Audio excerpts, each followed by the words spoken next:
kasi parang nahihiya ako sasabihin ko na, anong trabaho mo? Sa kasama po sa bahay. Kahit na ganun yung trabaho, huwag kang mahihiya. Pero maraming nagsabi sa akin na kahit magbihis ka man ng ginto, katulong ka pa rin. Pero para sa akin, huwag kang mahiyak. Marangal na trabaho yun eh. May mga tao na kaya kayong iangat. Itaas mo na rin ang sarili mo.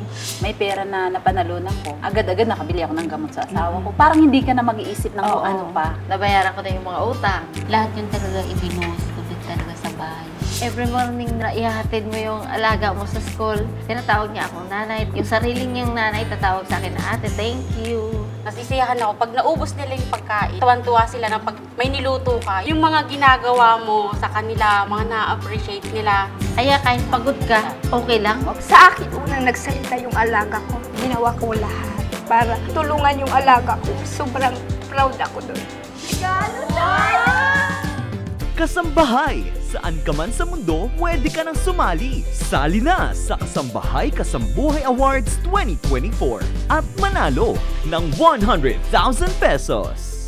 Aking kasambuhay.